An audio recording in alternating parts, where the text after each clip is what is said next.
पढ़ो, देखो कैची का समझ में खुद आ जाएगा। साइंस है कि सोशल साइंस, कैच पढ़ना है जी, साइंस है, ठीक है। एक अगला ध्यान दो, साइंस है, ठीक है। 2018 का ऑब्जेक्टिव, कब का? 2018 का ऑब्जेक्टिव साइंस का। शुरू करें। दंत विशेषज्ञ किस दर्पण का उपयोग अपने मरीजों के दांतों को बड़ा प्रतिबिंब देखने के लिए करता है? यानी डेंटिस्ट होता है, डेंटिस्ट मतलब दांत का डॉक्टर, तो दांत को देखने के लिए कौन सा दर्पण का उपयोग करता है? तो कौन सा? अवतल दर्पण, ठीक है। दांत के डॉक्टर कौन सा दर्पण का उपयोग करता है? अवतल दर्पण, ठीक है। अवतल दर्पण के कहाँ कहाँ उपयोग? हेडलाइट में और सौर कुकर, सौर भट्टी, याद रखिएगा ये सब, ठीक है। नया जुट गया, ठीक है। दांत वाला डॉक्टर दंत विशेषज्ञ, उसी को दांत का डॉक्टर कहते हैं, दंत विशेषज्ञ। दांत का डॉक्टर क्या कहते हैं? दंत विशेषज्ञ। तो दांत का डॉक्टर कौन सा दर्पण? अवतल दर्पण।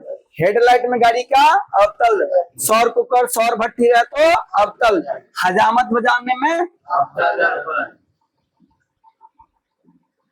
ठीक है, अवतल दर्पण। दिक्कत बुआ। आगे, कौन सा लेंस अपसारी लेंस भी कहलाता है? अपसारी लेंस, देखिए दो होता है, एक होता है अपसारी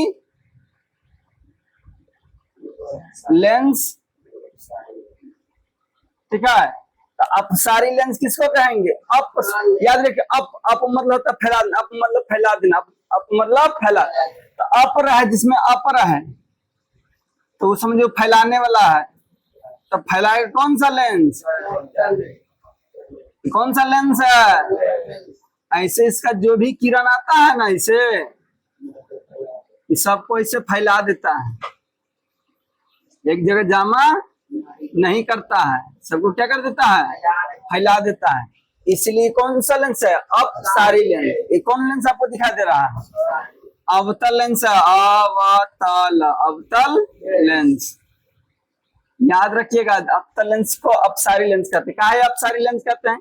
क्योंकि जो भी किरण आएगा इससे अपवर्तन होगा, सब छितरा जाता है, तो छितराने के कारण इसको क्या कहते हैं? अपसारी लेंस। तो अवतल लेंस को क्या कहते हैं? अपसारी लेंस। रट लीजिए, अवतल लेंस को अपसारी लेंस, अवतल लेंस को अपसारी। एक होता है अभिसारी लेंस, इधर देखिए दिखाई देता है, अभिसारी, अभिसारी लेंस। अभिसारी लेंस किसको कहेंगे? उत्तल लेंस को। ये रहा उत्तल लेंस, इसमें जो भी किरण आएगा सब फोकस पे जमा हो जाएगा, सब आएगा कहाँ जमा हो जाएगा? फोकस पे जमा हो जाएगा। इसीलिए इसको कौन सा लेंस कहते हैं? उत्तल लेंस को कौन सा लेंस? अभिसारी। अभी ना बोलते, अभी तो अबे किया है, अभी अबे किया है, तो आके एक जगह जमा हो रहा है, तो कौन सा लेंस? अभिसारी लेंस। छितरा रहा है तो अपसारी लेंस, जमा हो रहा है तो जमा हो रहा है तो छितरा रहा है तो ना बुलाइएगा, बुलाइए तो हम क्यों नाट देंगे, ठीक है। 18 तक पहुंच गए हैं, धीरे धीरे 11 से शुरू किया, 18 तक पहुंच गए हैं। 25 पहुंचते पहुंचते मुंह पर नहीं ऑब्जेक्टिव रहा बउआ, ठीक है। कहीं और रहता है कि कहीं और रहता है तो ठीक है, ठीक है, मुंह पर रहना चाहिए। तो कौन सा लेंस? अपसारी। अप रहे जुड़ल, याद रहो, अप रहे तो अवतल लेंस, अभी रहे तो उत्तल लेंस। अवतल गलत लिखा, ध्यान न देता है, अवतल लेंस, ठीक है। न बुलाइएगा, काहे का तो पता चला ना, काहे कि में सब छितरा जाता है, इनमें सब जमा हो जाता है।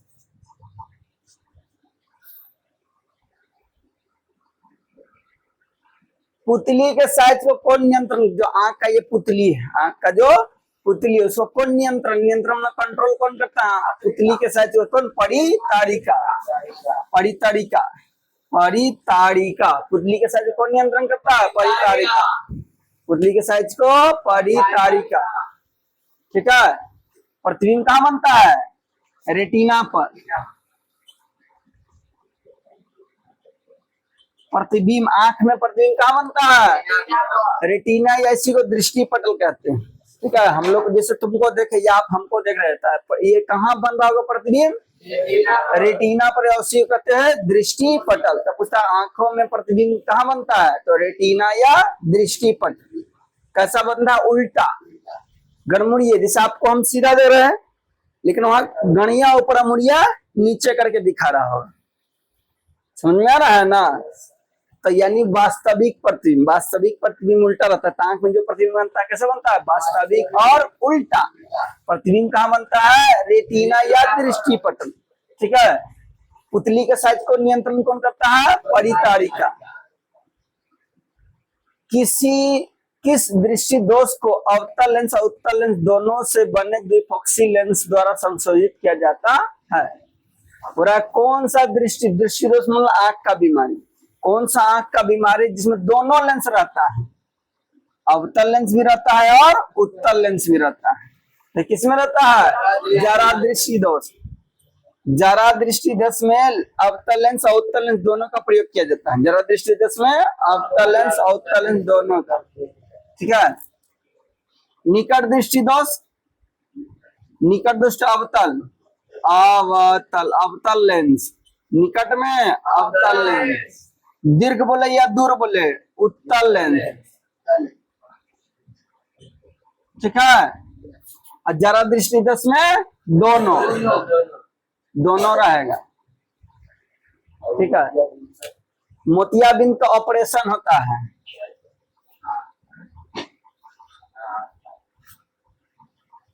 हाँ हटा देना तब पता चल जाएगा। ठीक है। अभी रखो ना जी, अभी कहला ऊपर किया, समझाए हैं नहीं गधा, अलबला रहा है कि देखो पूरे कर दिए। चलो देखो, आपका आंख में निकट दृष्टि दोष है तो कौन सा लेंस लगा के ठीक करेंगे? अवतल लेंस लगाएंगे। दीर्घ दृष्टि दोष या दूर दृष्टि दोष कहते इसमें उत्तल लेंस। जरा दृष्टि दोष रहे तो दोनों, अवतल लेंस उत्तल लेंस दोनों।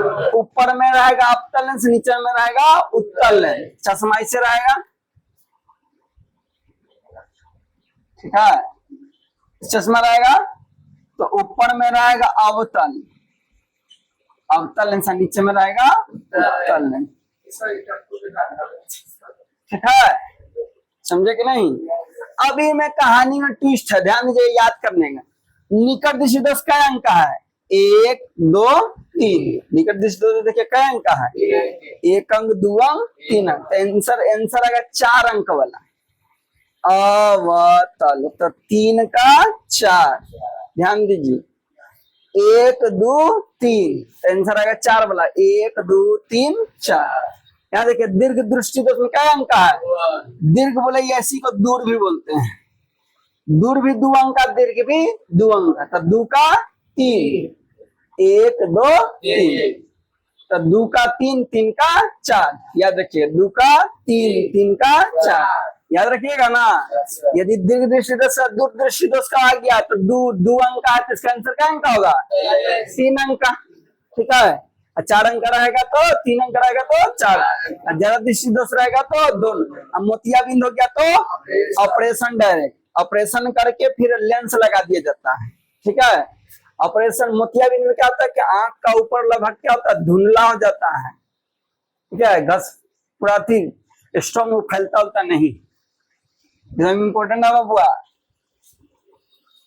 कुछ बबुआ पूछा तो ऐसे ही पूछबो ऐसे ही। अब सीधा ना उलट के क्वेश्चन पूछना पड़ेगा। सीधा क्वेश्चन वहीं से पूछ देते तो लड़का सब तैयो पूछा जाता है। एक प्रयोग में अवतल दर्पण द्वारा किसी बीम का प्रतिबिंब पर्दे पर प्राप्त किया जाता है। यानी एक प्रयोग कर रहा है, ठीक है, उसमें अवतल लेंस द्वारा किसी बीम मतलब कोई वस्तु, बीम मतलब कोई वस्तु का प्रतिबिंब पर्दा पर प्राप्त किया जा रहा है। तो दर्पण की फोकस दूरी निर्धारित करने के लिए प्रयोगकर्ता को मापने की जरूरत क्या है? दर्पण तथा बीम के बीच की दूरी, दर्पण तथा पर्दा के बीच की दूरी क्या? ए और बी दोनों, ए और बी दोनों। यानी भैया एक प्रयोगकर्ता अवतल दर्पण के लिए बीम का यानी बीम पर्दा प्रयोग कर अवतल दर्पण में, ठीक है। अब बीम का परछाई बना रहा है पर्दा पर, तो कहाँ वस्तु को रखेगा? तो वही बोल रहा है दर्पण तथा पर्दा के बीच की दूरी को सही चेक करेंगे, माप लेंगे। और दर्पण बीच की दूरी भी दोनों सही रहेगा तभी पर्दा पर सही से प्राप्त कर सकते, नहीं तो नहीं प्राप्त कर सकते। शब्दकोश के छोटे अक्षरों, शब्दकोश को डिक्शनरी कहते हैं, शब्दकोश को डिक्शनरी, शब्दकोश को क्या कहते हैं, डिक्शनरी। तो शब्दकोश को छोटे अक्षरों के पढ़ने के लिए आप किस लेंस का उपयोग करना पसंद करेंगे? यानी आपको डिक्शनरी का छोटा छोटा वर्ड पढ़ना है, तो कौन सा लेंस का आप उपयोग करेंगे? 50 सेंटीमीटर फोकस दूरी वाला उत्तल लेंस, 50 सेंटीमीटर फोकस दूरी अवतल लेंस, या 5 सेंटीमीटर फोकस दूरी वाला उत्तल लेंस, या 5 सेंटीमीटर फोकस दूरी वाला अवतल लेंस? क्या होगा? अवतल ना। 50 सेंटीमीटर फोकस वाला अवतल लेंस लगा के सबको उसके छोटे छोटे अक्षरों को आप क्या कर सकते हैं, पढ़ सकते हैं। चलिए, निम्नलिखित में कौन विद्युत विभवांतर कैसा, विभवांतर कैसा मात्रक जी? विभवांतर कैसा मात्रक? वोल्ट। विभवांतर कैसा मात्रक? वोल्ट। ओम किसका ऐसा मात्रक है? प्रतिरोध कैसा मात्रक? ओम। प्रतिरोध कैसा मात्रक? ओम। वोल्ट प्रति कूलम छोड़, एम्पियर अथी ग्रैंड गैलेक्सी, एम्पियर विद्युत धारा। नशा में मत रहो,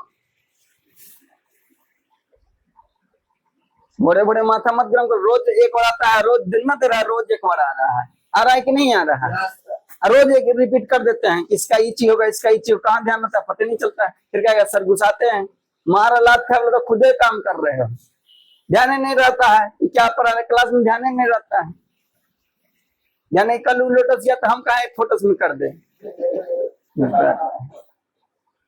सब इम्पोर्टेंट देख ना रहा, रिपीट कर कर क्या रहा। देखो विभवांतर विभव का ऐसा मतलब वोल्ट बताया कि नहीं? विभवांतर विभव का ऐसा मतलब वोल्ट। ओम किसका है? प्रतिरोध का। एम्पियर किसका है? आवेश, आवेश जब रहता, आवेश का क्या होता है? तो वो सब याद रखो। आवेश का ऐसा मतलब क्या होता है? गुलाम। ये सब याद रखिए, रोज एक ही चीज को बताते रहेंगे तो अच्छा न लगता है। अरे पढ़ाता है तो आदमी को शौक रहता है कि बच्चा से जवाब आए, ठीक है। वीडियो देखे हुए नहीं करेगा, मेहनत नहीं करेगा तो नंबर नहीं आ जाएगा। लघु पतन या शॉर्ट सर्किट समय परिपथ में विद्युत धारा का मान क्या होगा? शॉर्ट सर्किट कभी कभी होता है ना, शॉर्ट लग जाता है, तो उसी को हिंदी में कहते हैं लघु पतन। क्या कहते हैं? लघु पतन। इंग्लिश में शॉर्ट सर्किट, हम लोग क्या कहते हैं? शॉर्ट लग गया। क्या कहते हैं? शॉर्ट लग गया, ठीक है। तो उस समय क्या होता है, वही पूछ रहा है कि लघु पतन या शॉर्ट सर्किट समय परिपथ में विद्युत धारा का मान क्या होता है? धारा क्या होगा? बढ़ेगा, घटेगा, यानी क्या होगा? विद्युत धारा का मान बहुत ज्यादा हो जाएगा। धारा का मान, क्योंकि शॉर्ट लग गया इसे, मान लीजिए तार है, जब शॉर्ट लग गया, 2 तार जब सट गया, तब अब जब धारा ज्यादा हो जाएगा कि नहीं है? धारा का मान ज्यादा हो जाएगा, ठीक है। धारा का मान ज्यादा हो जाता है, अब प्रतिरोध का मान 0 हो जाता है। याद रखिएगा, लघु पतन या शॉर्ट सर्किट में धारा का मान बढ़ जाता है, धारा का मान क्या आता है? बढ़ जाएगा। अब प्रतिरोध का मान 0 हो जाता है, 0 हो जाता है। कोई दिक्कत? लघु पतन या शॉर्ट सर्किट में क्या आता है? धारा का मान बढ़ जाता है, बहुत ज्यादा हो जाता है। धारा का मान क्या होता है? बहुत ज्यादा।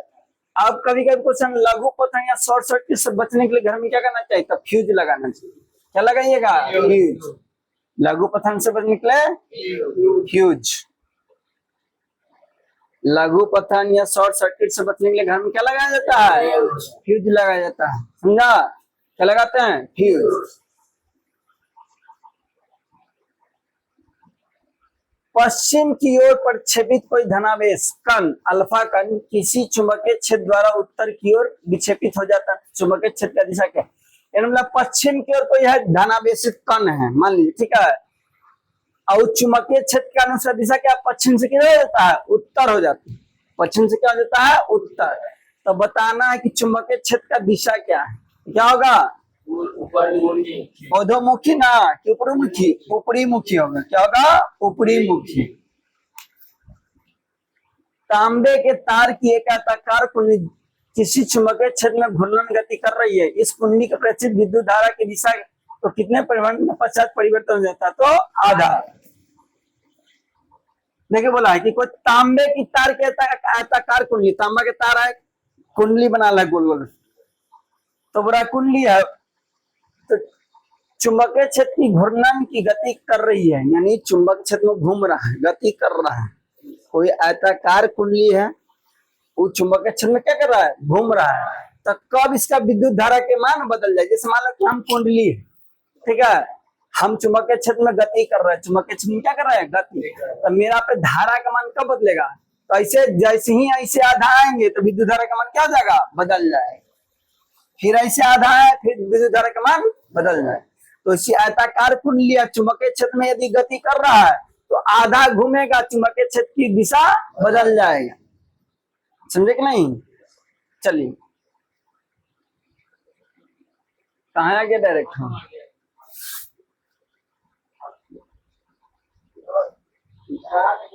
छोटा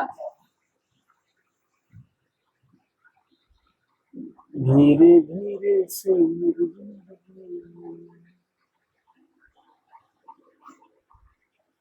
किसी विद्युत धारावाही सीधी लंबी परिनालिका के भीतर चुंबकीय क्षेत्र, परिनालिका ऐसा होता है,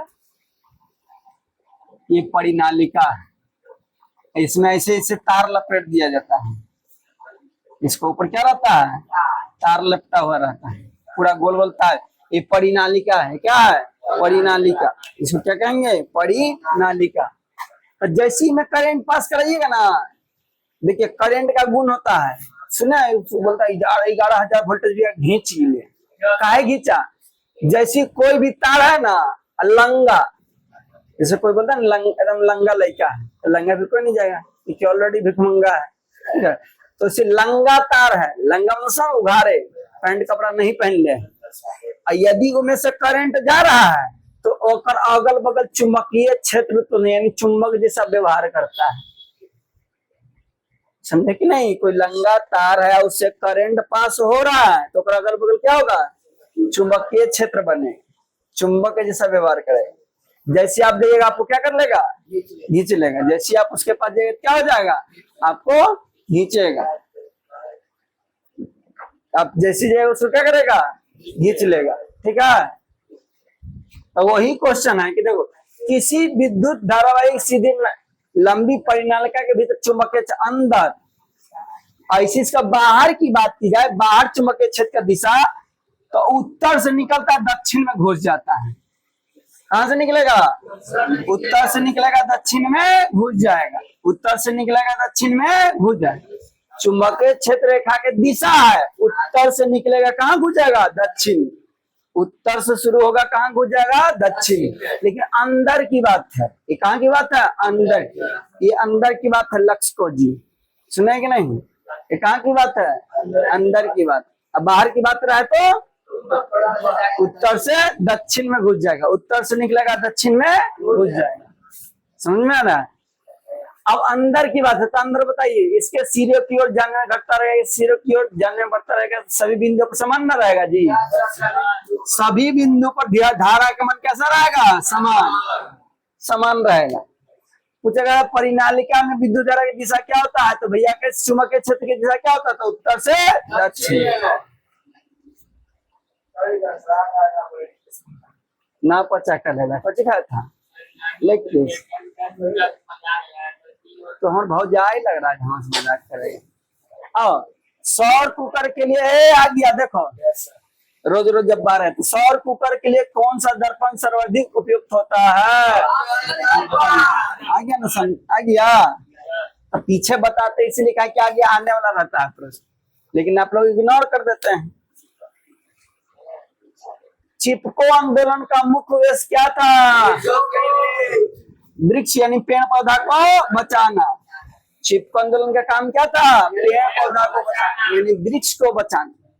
चिपको आंदोलन कहाँ हुआ था, बोलने तो मुंह तोड़ देंगे, आएंगे खड़ा करके धर के लसार देंगे और शॉर्ट काट क्या डालेंगे, याद रखना, और भी नहीं करेगा। चिपको आंदोलन कहाँ, उत्तराखंड। चिपको आंदोलन कहाँ, उत्तराखंड। चिपको आंदोलन कहाँ, चिपको आंदोलन कहाँ, उत्तराखंड। कौन किया, सुंदरलाल।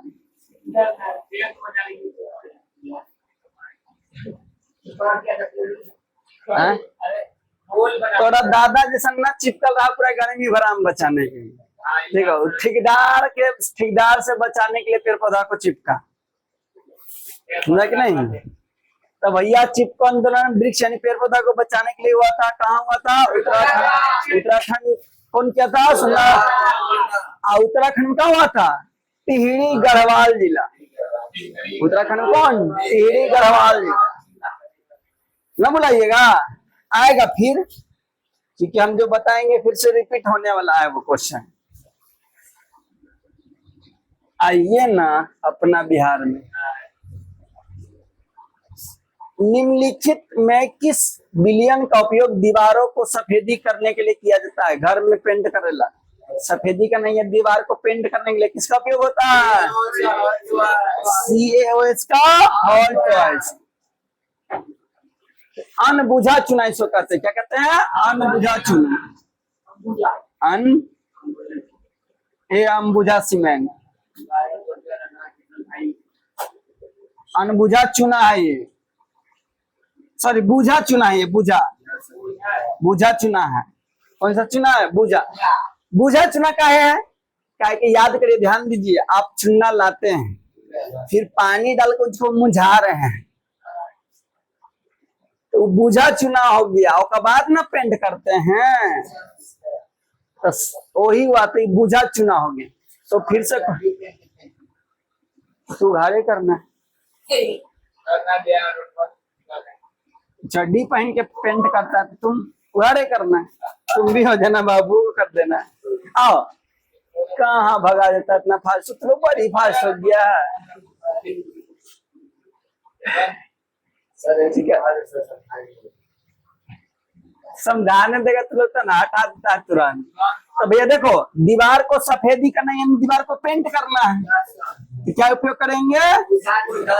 बुझा चुना। इसको कैल्शियम हाइड्रो ऑक्साइड कहते हैं। क्या कहते हैं? Calcium hydro oxide. क्या कहते हैं? Calcium hydro oxide.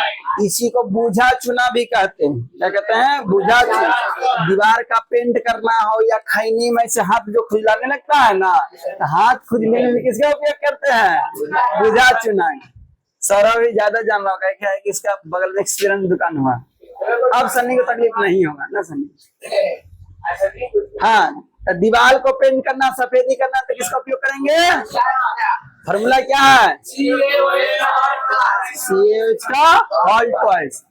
हम समझ रहे थे कि बोल रहा है, गाड़ियाइयों के निकल जाना थोड़ी। चलो आगे। धीरे धीरे से मेरी जिंदगी में आना, थोड़ा और लम्हा करके दिखाना।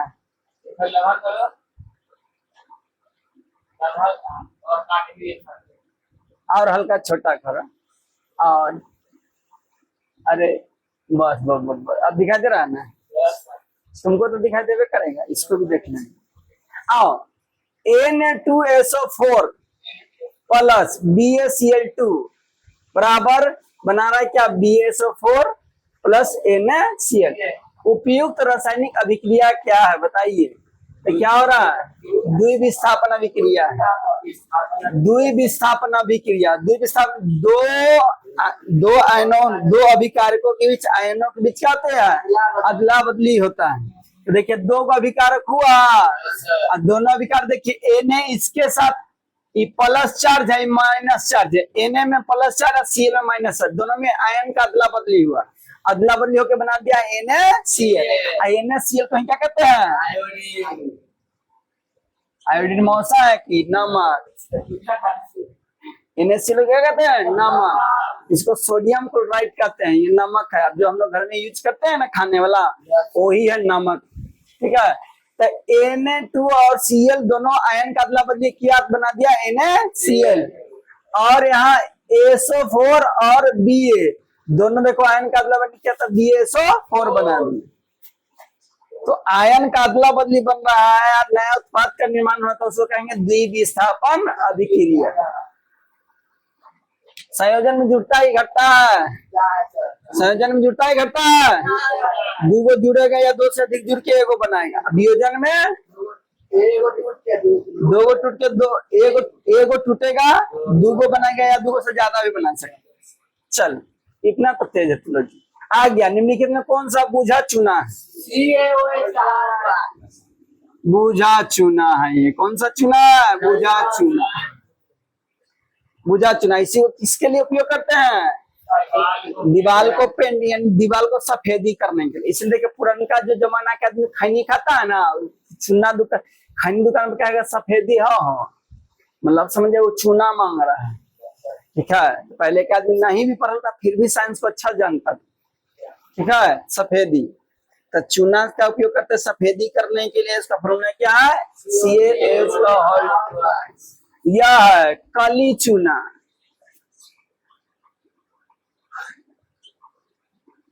कैसा चूना है? काली चूना।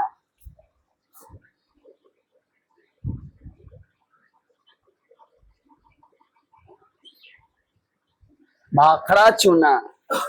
बोले कली चुना तो CaO, भाखड़ा चुना तो CaO। ठीक है, आ खाली बोल दे अनबुझा चुना। यही है अनबुझा चुना।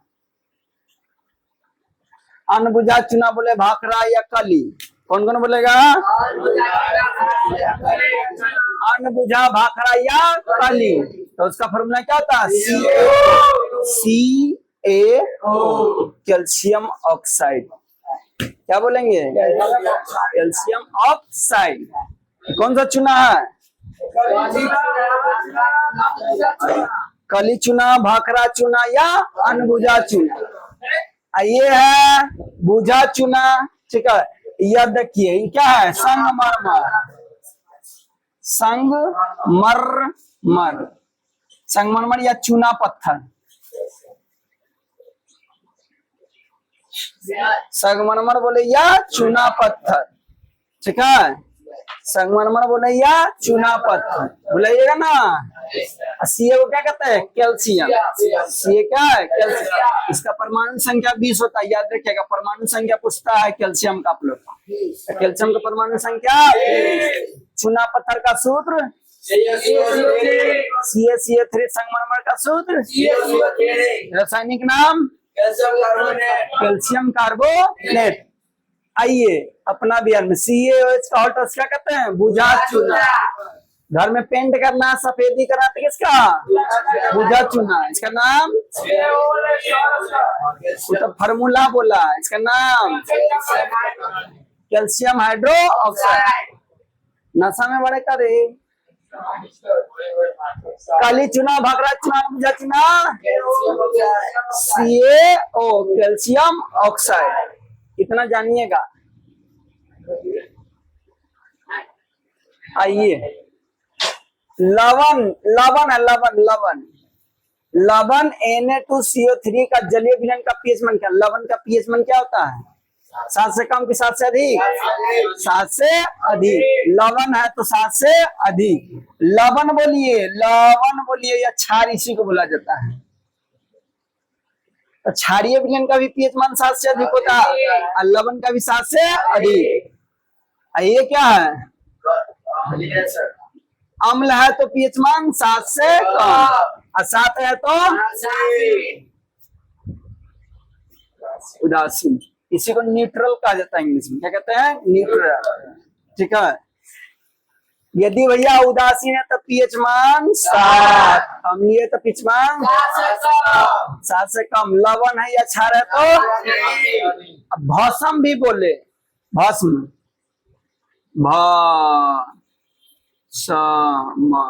अच्छा स होता है भस्म। क्षार को ही भस्म भी कहा जाता है। क्षार को ही क्या कहते हैं? भस्म। तो लवण का पीएच मान 7 से अधिक, क्षार का पीएच मान 7 से अधिक, भस्म का पीएच मान 7 से अधिक, अम्ल का पीएच मान 7 से कम, उदासीन मिलन का पीएच मान 7। चलिए आइए अपना बिहार में। चलिए बॉक्साइड किस धातु का ऑक्साइड है जी? बॉक्साइड क्या निकालते हैं? एल्युमिनियम। बॉक्साइड से एल्युमिनियम। बोलो ना जी, बॉक्साइड से सब खुजला खुजली जो लगता है, और सौरभ पेट उगाड़ के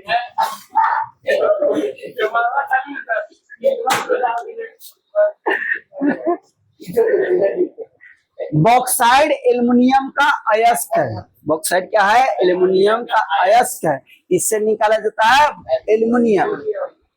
ठीक है, हाँ आ रहे हैं, रुक जाओ, चलो आगे।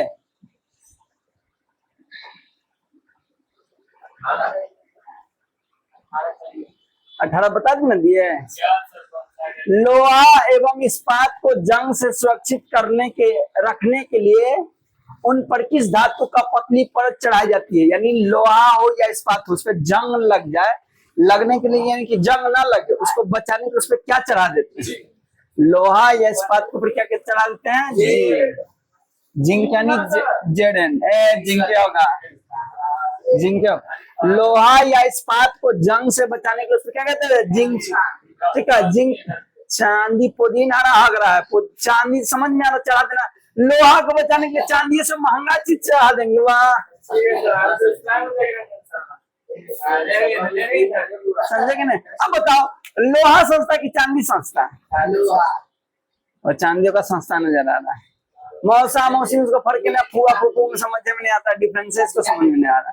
अब तो लोहा संस्था है, चांदी। अब लोहा को बचाने के लिए से महंगा से ऊपर से ढलैया कर देंगे, समझाता है। लोहा या जस्ता को भैया जंग से बचाने के लिए उस पर क्या चढ़ा देते हैं? जिंक का परत चढ़ा देते हैं। इसी को कहते हैं गैल्वेनाइजिंग कॉरन। क्या कहते हैं? गैल्वेनाइजिंग कॉरन। अभी जाइएगा लोहार लोग के पास तो वो कहेगा जीआई का है लोहा। क्या कहेगा? जीआई। वही बात गैल्वेनाइजिंग। देखिएगा लोहार के दुकान में जाए तो उजला उजला लोहा है, वो काला रख ले रहेगा, वो उजला, तो वही लोहा है, लेकिन लोहा के ऊपर क्या चढ़ा दिया है? जिंक का परत चढ़ा दिया, इसलिए उजला उजला, इसलिए उजला उजला दिखता है। तो क्यों चढ़ाया गया? जंग से बचाने के लिए। नहीं, ठीक है, आगे बढ़े।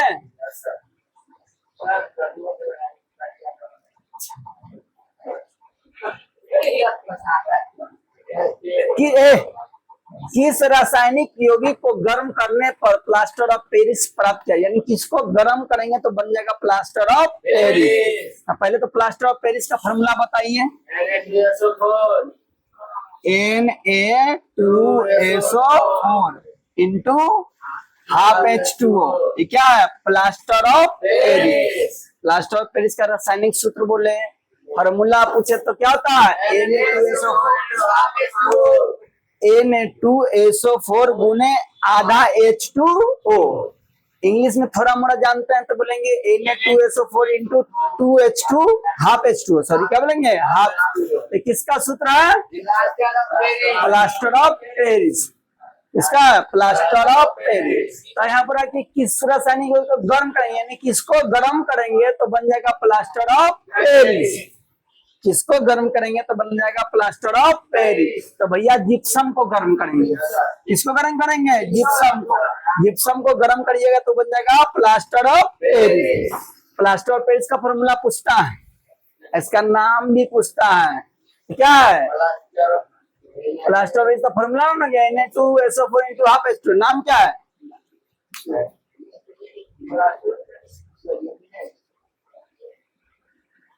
Sodium sulphate hemihydrate. Sodium sulphate hemihydrate. Plaster of Paris का रासायनिक नाम पूछे तो सोडियम सल्फेट हेमीहाइड्रेट। आइए, जिप्सम का भी फॉर्मूला पूछता है, बताइए। Na2SO4 गुने 2H2O, ये हो गया क्या चीज? जिप्सम। तो जिप्सम को गर्म करिए तो क्या बन जाएगा? Plaster of Paris. जिप्सम को 373 केल्विन पर निर्जलीकृत करने पर गर्म करके उसमें से पानी हटा दीजिएगा तो बन जाएगा plaster of Paris. Plaster of Paris का फॉर्मूला होता है Na2SO4 इंटू हाफ H2O। ठीक है, जिप्सम का फॉर्मूला होता है Na2SO4 इंटू 2H2। अब व्यंजक चुन का CaOCl2, यह व्यंजक चुन, इसी को ब्लीचिंग पाउडर भी कहते हैं। व्यंजक चुनिया ब्लोचिंग पॉट, तो व्यंजक चुनिया ब्लोचिंग पॉट का फॉर्मूला क्या होगा?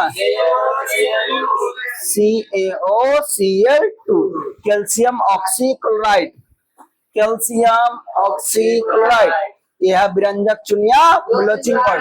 जिप्सम का Na2SO4 2S2, चूना पत्थर क्या होगा? CaCO3, चूना पत्थर, कच्चा चूना, वही कच्चा चूना, कली चूना, ये सब याद रखिएगा। वीडियो देखिएगा तो बार बार बोले कि नोट्स में लिखते चलिए कि जो जो इम्पोर्टेंट है वो बताते हैं उसको, ठीक है? देख रहे इसमें कितना बताती है? 1 question, 2 question, 3 question, 4 question, 5 question, कितना क्वेश्चन हो गया? एक क्वेश्चन में 5 को 6 को आपको बता दे रहे हैं। आगे बढ़े, चलो और ऊपर चलो बुआ। प्रोपेनॉल में उपस्थित क्रियात्मक समूह क्या है? प्रोपेनॉन, क्या होगा? प्रोपेनॉन का फॉर्मूला क्या बोलो, क्या है इसमें? C O। अरे प्रोपेनॉल किसका, इसमें बताना ऑप्शन। प्रकात्मक समूह क्या है प्रोपेनॉल में?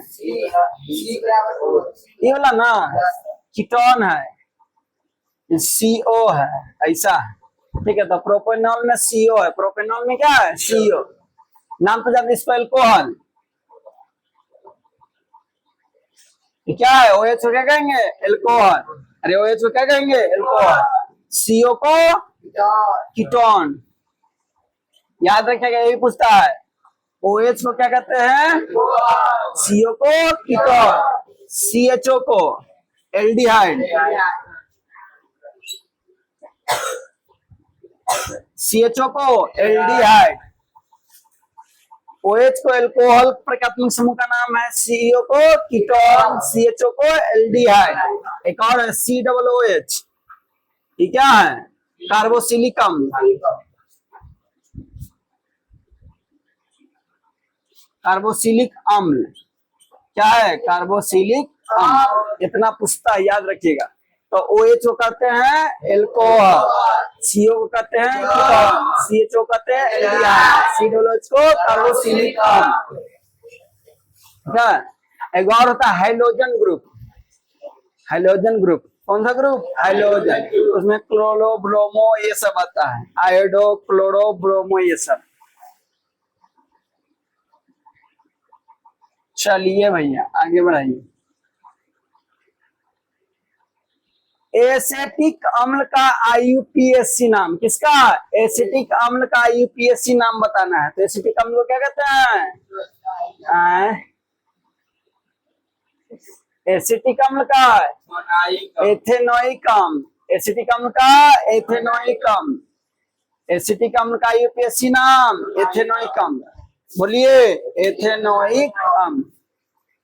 विद्युत अपघटनी परिसकरण में अशुद्ध धातु बनता है, बोला कि विद्युत अपघटनी कर रहे हैं, विद्युत अपघटनी है, तो जो अशुद्ध धातु है वो कहाँ रहेगा? एनोड पर, कैथोड पर, अपघट्य यानी सभी कहाँ रहेगा? एनोड पर। यदि विद्युत अपघटन कर रहे हैं तो अशुद्ध धातु रहेगा एनोड पर, अशुद्ध रहेगा कैथोड पर। शुद्ध धातु कहाँ रहेगा? कैथोड पर। अशुद्ध धातु है तो अशुद्ध धातु एनोड पर। यदि आप विद्युत अपघटन कर रहे हैं तो भैया शुद्ध धातु रहेगा कैथोड पर और अशुद्ध धातु रहेगा एनोड पर। अष्टक सिद्धांत को किसने दिया? न्यूलैंड्स का अष्टक सिद्धांत होता है। अष्टक नियम कौन दिया? न्यूलैंड्स। न्यूलैंड्स का कौन सिद्धांत है? अष्टक। न्यूलैंड्स का अष्टक और डोबेराइन का त्रिक।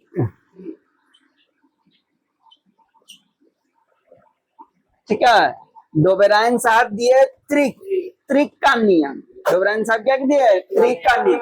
अष्टक का नियम कौन दिए? न्यूलैंड्स। अष्टक का नियम न्यूलैंड्स। अष्टक का नियम कौन दिया? न्यूलैंड्स। अष्टक का नियम न्यूलैंड्स।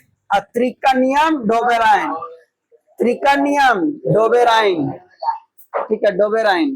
दिक्कत, त्रिक का नियम डोबेराइन, अष्टक का नियम न्यूलैंड्स। ठीक है, बोलो कोई दिक्कत यहाँ तक? कोई दिक्कत?